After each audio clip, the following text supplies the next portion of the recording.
จ้ะยังไงนี่โคตรโพงมูกแตงพี่น้องเกิดไปขอจะถ่ายชื่อจับเจือมึงเด้อ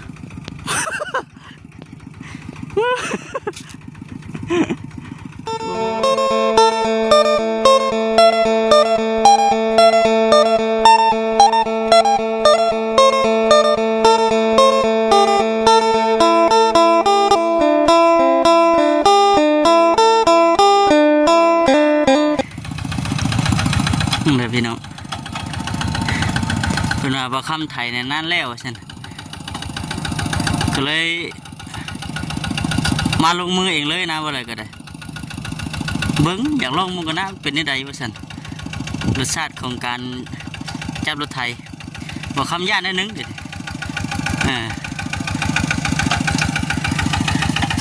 รสชาติสบายดีด้วยพี่น้องเด้อเป็นไงเป็นยังไง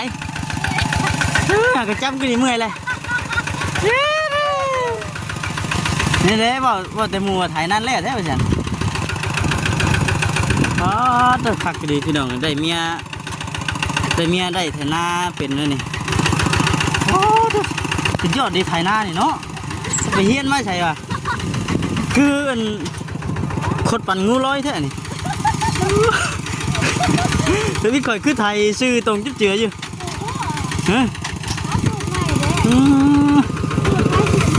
สุดสุดมันเนี่ยเนาะสมก็ว่าไม่ได้บอกก็ดีเนาะ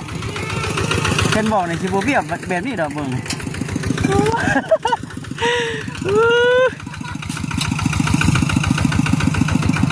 นี่ยุด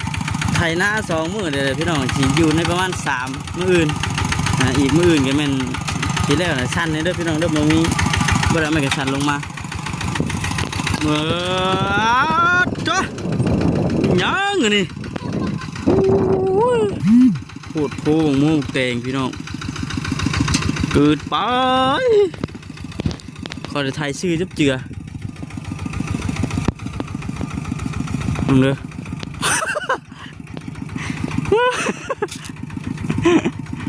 โอ้ยบอกคำถาไล่คุบเอาน้ำพูดแหละถามตนก็น่าจะไล่คุบเอาเพราะว่าบ่ให้มาบ่ให้จับแต่ว่าเพิ่นจะช่วยพี่น้องบ่เห็นว่าให้ตีนเพิ่นขับรถแกเพิ่นจะช่วยฮะตัวเองไปกำคนเดียวเนาะ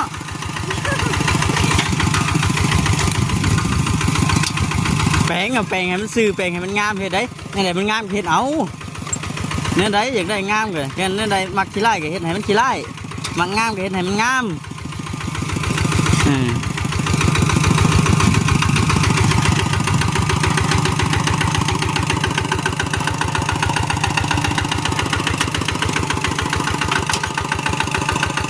เดี๋ยวใครอยากได้ไปเป็นเคยได้เนาะนี่ใครอยากได้ไปเป็นเคยบ่เอาบ่ดิใครน่าเก่งอยู่ได้เนาะมีใครอยากได้เป็นเคยอยู่บ่เนาะวิให้บอกได้ดิข้อว่าวิให้บอกได้จะขดจะนี่นะ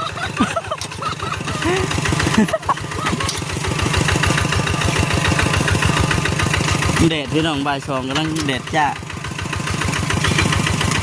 เห็นมาข้ามไทยแล้วว่าแค้นใจไปยังเดี๋ยวมาใส่เองจักบาทจักตั้ง1 2 ตั้งนะว่าจังขึ้นมาเลี้ยวกันเนาะเอาโคบไปบ่นเอานี่สิบอกก็ได้บ่จะมานี่เฮ้ยจะมานี่หุ่นผีมาผีจังกำลังเลี้ยวมาใส่เบิ่งกันไหม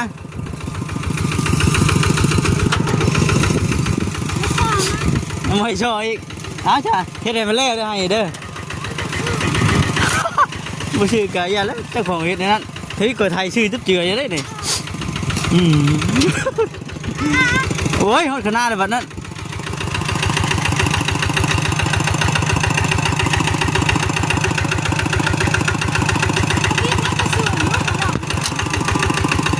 ที่จะซื้อยี่ที่ถูกกิ้วไว้กูแอมมันใหญ่กว่านี้วะ พลึกพล่ำดี ใส่หน้าและขาดหน้าคนเป็น โอ้ขาดหน้ายังว่านะอันนี้ไถอ๋อบัวแดดแห้งเนี่ย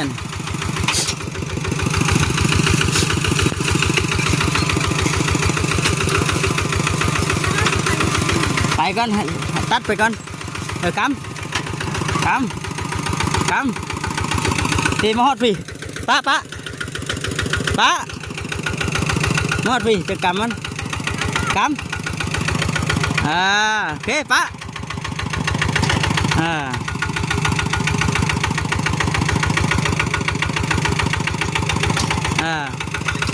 ให้ตีข้างนี่มันตกถึกข้องกี่ไทยนี่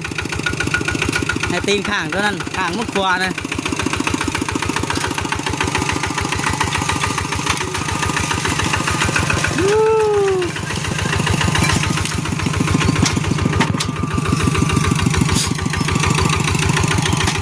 ให้นั่นมีฝุ่นอ่อนเลยให้นั่นนะ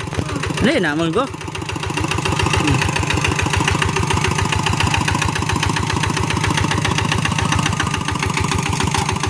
เปลี่ยนบ่ฮะชูไปจ้ะไข่มันแล้วเขียดเนี่ยเขียดให้ตีนข้างครัวนะมันต้องตกห้องขี้ไถมันจะโมเบี้ยว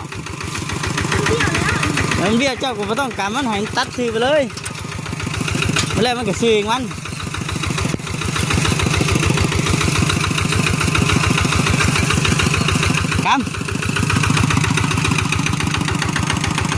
ไปเล่นมันสินอนเปิดกระตูพ่อเขาอยู่กำมาปีกำชาวนาพึกทหารนะชื่อเนาะพึกแถหน้าแกถ้าอยู่พี่น้องรถนี่มันเบาแน่เห็นว่าเล็งแห้งก็นี่ก็ขับไม่ได้หรอกนี่คอยเล็งไปผู้หญิงจะขับได้อยู่เอาไปว่าคอยไปหันเพิ่นเด็กช่อยพี่น้องเลยเนาะเพิ่นเด็กช่อยปกติเพิ่นไม่ได้จับหรอกปกติไม่ได้จับอะไรตะกี้คิดเด็กช่อยมาแต่เลี้ยงงัวเป็นผัวไถนาตากแดดงุ่มอยู่จังเลยมีน้ำใจอยากสดซอยแน่ขายเจ้าบ่ยอเนาะแล้วมันหนามันจ่อเจ้าปกติเจ้ามานี่เจ้าก็ต้องกำยอหนามันจ่อเลย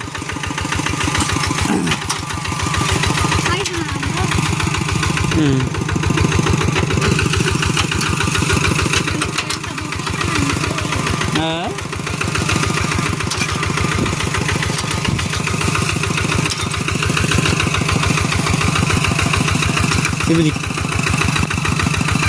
กำ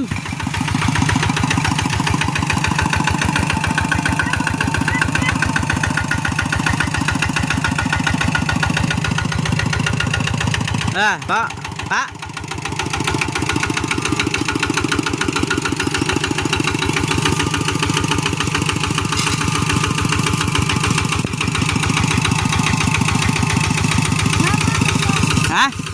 เอา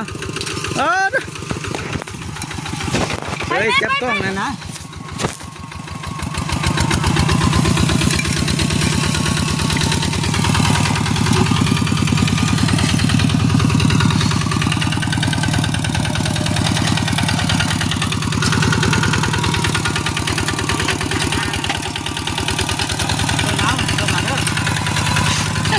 เบิ่งอยู่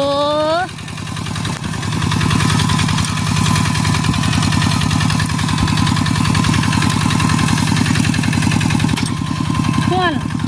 วนโพยพี่น้องเลยเนาะบ้าไถซอยเพิ่น3 โมง 4 โมงก็ได้ปล่อยง่วยละสวิงก็ได้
ถ่ายซอยเปลี่ยนกันเนาะนี่จะโมงแล้วนี่ประมาณ3 โมงหรือว่า4 โมงสิงก็สิเอางัวปล่อยกินหญ้าพวกนี้พี่น้องเลยเพื่อแต่ละมื้อโดดสายเดินขวาอยู่2 คนเนี่ยปียังเมียพวกนี้พี่น้องจุ๊บปุ๊จุ๊บปุ๊อยู่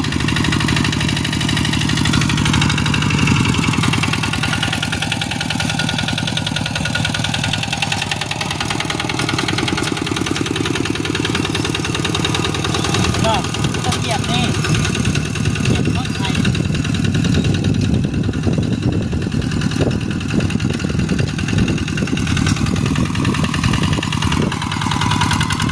ใส่เน้นบอกคนละต้องเหยียบได้นี่คนบอก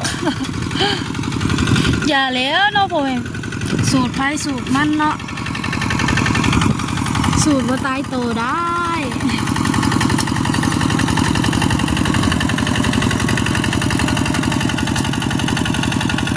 เขาจนดำเลยเขาเห็นคนน้องเลยเขาเองยังไถหุดยังหมดแล้วทั้งบ้านมีคนดำ2-3 คนกะ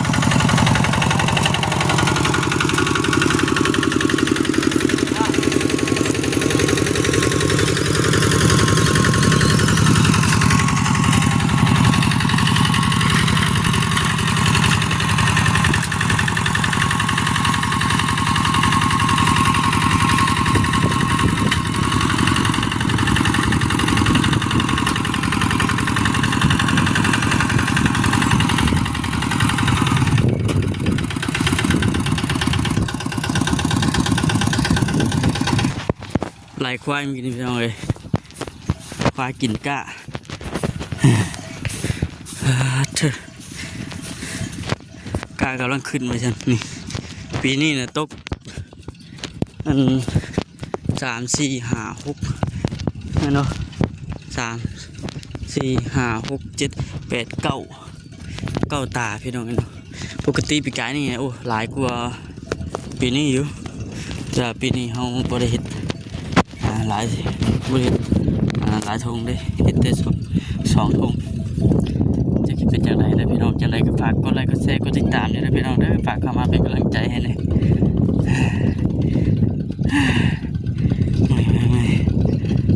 ใส่อินเพิ่นถ่ายนี่ก็จีให้ไปถ่ายให้นั่นแหละก็แม่นพ่อเลยล่ะ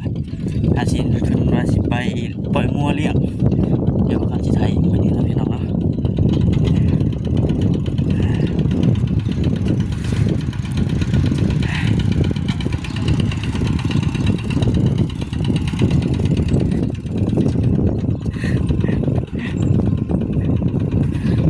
เบิ่งโอ้ไถเวียนเขาชี้เลยนะเอาคือเป็นอันนี้บ้านนี้ฮะ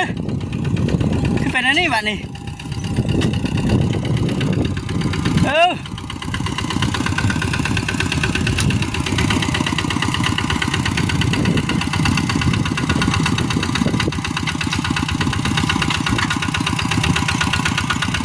คือเป็นอันนี้บ้านนี้โอ้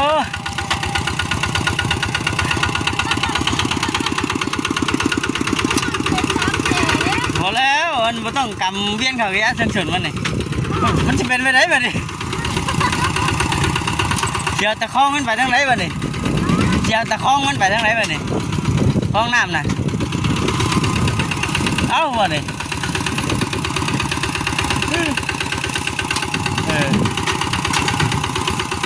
ไทยนี่มันวิทย์นี่เลยปาดไปเลยพอกำเอาพี่มาหน่อยเอาพี่มาหน่อย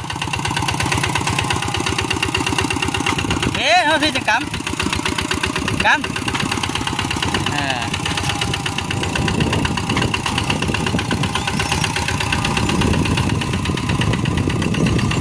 กายไปใช่แล้ว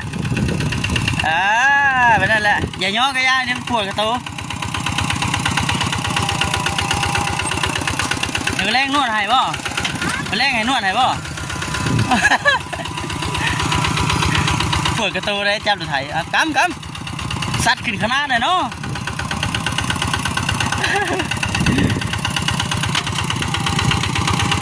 บอกอยู่ว่าย่อกระยา